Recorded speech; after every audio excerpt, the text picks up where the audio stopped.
सोलापूर शहरामध्ये काही दिवसापूर्वी अनेक घटना घडल्या।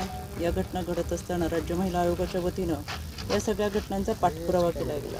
पोलिसांनी अतिशय चांगल्या पद्धतीने तपास करत आरोपींना या घटनांमध्ये अटक केलेली आहे। पण आत्महत्याचं प्रकरण पाहता कॉलेजवयीन तरुणींनी अशा पद्धतीची आत्महत्या करावी ही कुठेतरी एक आत्मचिंतन करण्यासाठी समाजाची मानसिकता बदलण्याची विचार करण्याची वेळ आलेली आहे। आणि मग या तिन्ही घटनांमध्ये या तिन्ही घटना मी तुमच्या माहितीसाठी फक्त याच्यामध्ये फार काही गोपनीय नावं आणि त्यामुळे कुठल्या व्यक्तींना कुटुंबांना त्रास व्हायला नको, पण या संपूर्ण तिन्ही घटनांमध्ये आरोपींना अटक केलेली आहे। आत्ता मी भेट दिली त्या कुटुंबांना देखील आरोपी ज्यांच्याबद्दल तक्रार दाखल केली होती त्या आरोपींना, हे 3 आरोपी होते, त्याच्यामध्ये पहिल्या आरोपीला पहिल्या दिवशी अटक केली, नंतर दोन्ही आरोपींना हे 2 दिवसांनी अटक करण्यात आली। या संदर्भातलं 19 डिसेंबरला राज्य महिला आयोगाच्या वतीने पत्र हे माननीय आयुक्तांना संदर्भात दिलेलं होतं। यामध्ये मुलीने जी आत्महत्या केली त्याची तक्रार दाखल झाल्यानंतर कारवाई करण्यात आलेली आहे। त्यानंतर दुसरी एक घटना आहे ती पोस्कोच्या संदर्भातली। यामध्ये संबंधित मुलीची सुसाईड नोट सापडून आली, त्याच्यावर असलेला मानसिक तणाव आणि त्यामधून घडलेली ही घटना। यामध्ये 4 आरोपी आहेत, 4 पैकी 3 आरोपी अटक केलेली आहे। चौथा आरोपी हे आजोबाच असल्यामुळे त्यांच्यावरती यामध्ये इन्व्हेस्टिगेशनमध्ये त्याच्यामध्ये सुरुवातीला कोणताही गुन्हा दाखल नसल्यामुळे आरोपीला अटक करण्यात आलेलं नाही। या सगळ्या ज्या घटना आहेत त्या घटना घडत असताना MIDC पोलीस स्टेशनमधली जी घटना आहे की ज्यात 19 वर्षीय मुलींनी आत्महत्या केलेली, या आत्महत्या करत असताना मी आत्ता पोलीस स्टेशनला भेट दिल्यानंतर संबंधित म्हणजे या घटनेचे तपास अधिकारी असतील, आयुक्त असतील यांनी अतिशय चांगल्या पद्धतीने तपास कार्य केलेलं आहे आणि त्याची सविस्तर माहिती आयोगाला देखील पाठवली आणि आम्हाला देखील दिलेली आहे। यामध्ये असलेले मोबाईल चॅटिंग्स असतील, त्यामध्ये सापडलेले पुरावे असतील आणि या अनुषंगाने केलेला तपास असेल, त्याच्यामुळे यामधील आरोपी तपास अजून सुरू आहे। आरोपी नक्की कशा स्वरूपाचा म्हणजे त्या मुलीला स्वतः मानसिक दबाव असल्यामुळं आत्महत्या केली असं यामध्ये प्रथमदर्शनी दिसतंय। कायद्याच्या चौकटीतून पुढील कारवाई होईल। त्याचबरोबर सोलापूरमध्ये आत्तापर्यंत राज्य महिला आयोगाचा पदभार स्वीकारल्यानंतर पहिली आढावा बैठक मी सोलापूरमध्ये घेतली होती। यामध्ये मिसिंग केसेस मोठ्या प्रमाणात होत्या। गेल्या 2 वर्षाच्या कालावधीमध्ये पोलिसांनी ऑपरेशन मुस्कान राबवत मोठ्या प्रमाणात यामध्ये कारवाई केलेली आहे। मला एक मनाला समाधान वाटतं, संपूर्ण महाराष्ट्रामध्ये राज्य महिला आयोगाने 15 मे 2023ला पहिली प्रेस कॉन्फरन्स घेत NCRBचा अहवाल येण्यापूर्वी राज्य महिला आयोगाचा अहवाल हा प्रसारमाध्यमांसमोर मांडला होता। त्यामध्ये मिसिंग केसेस ह्या जितक्या मोठ्या प्रमाणात होत्या त्याचा पाठपुरावा करत असतील, ह्युमन ट्रॅफिकिंगच्या केसेस ह्या मोठ्या प्रमाणात होत्या, मग याचा पाठपुरावा करत असताना एक्सटर्नल अफेअर मिनिस्टर असतील, इंडिया एम्बसी असतील यांच्याबरोबरचा पत्रव्यवहार करत इतर देशामध्ये असलेल्या मुलींची सुटका करून घेत असताना त्यांना भारतात महाराष्ट्रात परत आणण्याचा प्रयत्न केला आणि तो यशस्वी झाला। हा आयोगाचं खरं तर यश म्हणता येईल।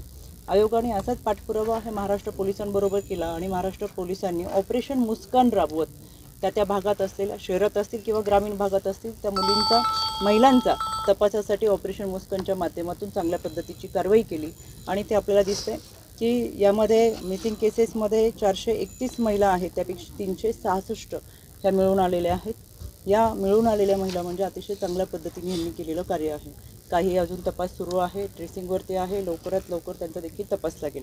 एकंदरीत पूर्ण सोलापूर शहरामध्ये घडत असलेल्या घटनांच्या बाबत यामध्ये बलात्काराच्या संदर्भातल्या घटना आहेत किंवा या बलात्काराच्या घटनांमध्ये 25 बलात्काराच्या घटना आहेत, त्यात 25च्या 25 आरोपींना शिक्षा झालेली आहे। विनयभंगाच्या 81 घटना आहेत, 81 घटनांमध्ये तपास पूर्ण करून आरोपीला शिक्षा झालेली आहे। आत्महत्येस प्रवृत्त करण्याप्रकरणी नवविवाहित असतील अशा 4 घटना होत्या, या 4ही घटनेमध्ये तपास पूर्ण केलेला आहे।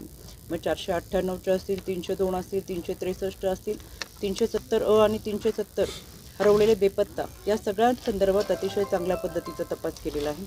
यामध्ये 302च्या घटना कमी झालेल्या आहेत, 370 आणि 370च्या काही घटना कमी झालेल्या आहेत, पण त्याचबरोबर बलात्कार आणि विनयभंगाच्या घटनेमध्ये थोड्या प्रमाणात वाढ झालेली आहे।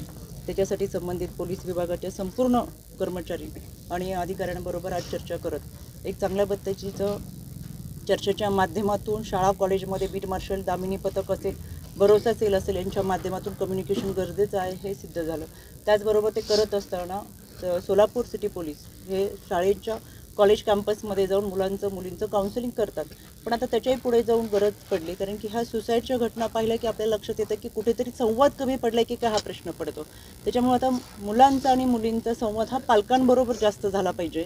या ज्या आत्महत्येच्या घटना घडल्या त्या तणावाखाली घडलेल्या आहेत, तणावामधून घडलेल्या आहेत, कुठेतरी पालकांचा संवाद होऊ शकला नाही म्हणून घडलेला आहेत आणि हे त्यांच्या व्हॉट्सॲपच्या चॅटिंगमधून दिसतं. त्याच्यामुळे मला पुन्हा एकदा मी आयुक्त आणि त्यांच्या सर्व सहकाऱ्यांना सूचना केलेल्या आहेत की चांगल्या पद्धतीची एक टीम, काम तर उत्तम सुरूच आहे, पण त्याच्याही पुढे जाऊन आता विद्यार्थ्यांबरोबर आपण जसा संवाद करतो त्याच्या पलीकडे जाऊन आता पालकांबरोबर संवाद करायची वेळ आलेली आणि अशा पद्धतीचे एक चांगले उपक्रम पोलीस आयुक्तांच्या माध्यमातून शाळा कॉलेजमध्ये राबवलं जाईल आणि पालकांबरोबर चर्चा करून नक्की मुलांना मानसिकरित्या आधार देण्याचं काम त्यांच्या माध्यमातून केलं जाईल. काय निदर्शनास आलं तुम्हाला आणि काय मला यामध्ये तुम्हाला आवर्जून सांगायचं आहे, माझ्याकडे पूर्णपणे तपास आहे, पण त्या कुटुंबाची एक गोपनीयता असते. त्याच्यामुळे आपण कुणाचं कुटुंब आणि त्यामधील व्यक्तींच्या पुढील आयुष्यासाठी त्यांना त्रास होऊ नये अशा काही घटना असतात.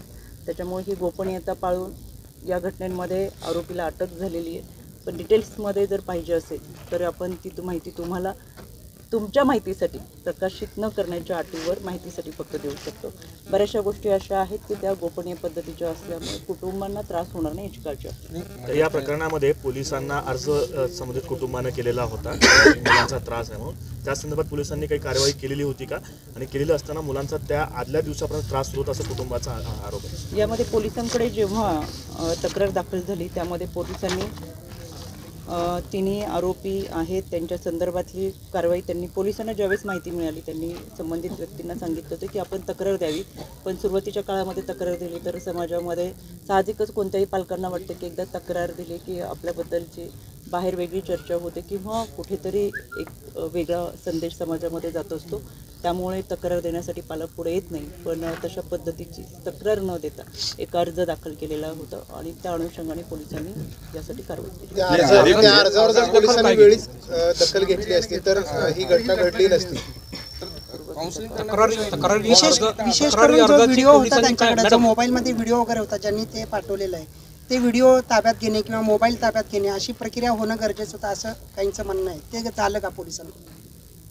आणि फक्त समजलं नाही. आता तुम्ही काउन्सिलिंगचं म्हणता, आता पूर्ण भविष्यात पोलीस जाऊन काउन्सिलिंग करतील, हे करतील, मग ह्या प्रकरणात का केलं नाही? म्हणजे आदल्या दिवशी ज्या दिवशी त्या तक्रार अर्ज आला होता तर त्यावेळेस काउन्सिलिंग करणं गरजेचं होतं ना, त्या मुलीचं किंवा त्या संशयित आरोपींचं. तर त्याच्यामध्ये का केलं नाही? त्याच्या आदल्या दिवशी अर्ज आला होता. अर्ज आल्याबरोबर त्यातल्या दोघांविरुद्ध अर्ज होता. एक तर पुण्याला होता.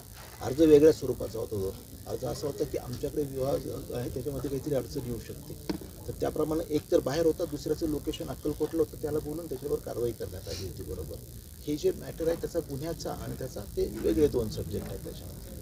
ज्या दिवशी घटना घडली त्याच्या आदल्या दिवशीचा अर्ज होता ते प्रिकॉशन म्हणून असावा. 4 दिवसापूर्वीचा 4 दिवसापूर्वीचा 15 तारखेला 16 तारखेला ते सांगतात ते बरोबर. 16 तारखेला 15 किंवा 16 तारखेला 16 तारखेला अर्जावर तारीख 15ची 16 दिली असते.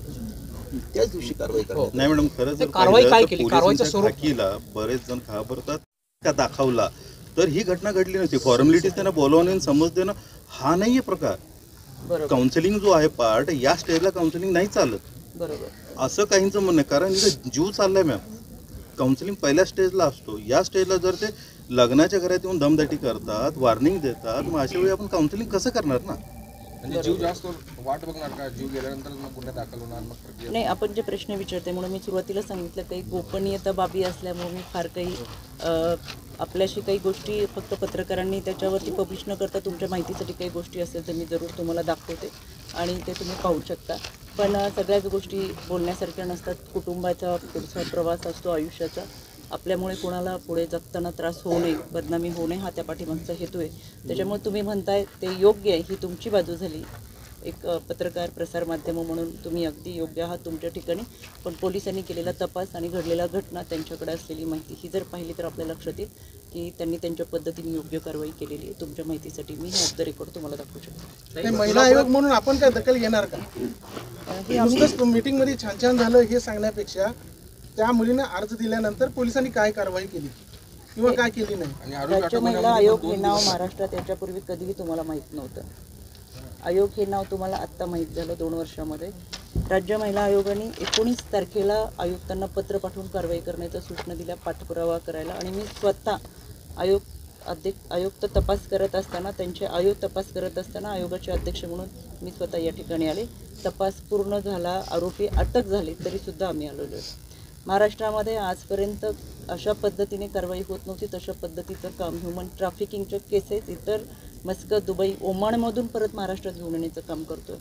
कोणत्याही भागामध्ये असेल तर ह्या शाळा कॉलेजच्या कॅम्पसमध्ये पेट्रोलिंग करणं, प्राईम टाईममध्ये गस्त घालणं, त्यांचं काउन्सिलिंग करणं हे करतोय. पोलीस प्रशासन त्यांचं काम करते, कायदा सुव्यवस्था त्यांचं काम करते. पण ज्यावेळेस जन्मदाता बाप मुलीवर बलात्कार करतो त्यावेळेस कायदा सुव्यवस्था काय करणार? 4 भिंतीच्या आतमध्ये नागरिकशास्त्राचं पुस्तक शिकलो म्हणजे आपण नागरिकत्व सुजाण नागरिक झालं असं होत नाही. नागरिकांची पण काहीतरी आता जबाबदारी आहे, ती सुद्धा त्यांनी पार पाडली पाहिजे. अशा घटना ज्यावेळेस घडतात त्यावेळेस पोलीस प्रशासन किती काम करू शकतं? 4 भिंतीच्या बाहेर कायदा सुरू होतो, 4 भिंतीच्या आतमध्ये काय? प्रत्येक गोष्ट पोलिसांमुळे झाली किंवा सरकारमुळे झाली असं म्हणणं आता चुकीचं होतंय.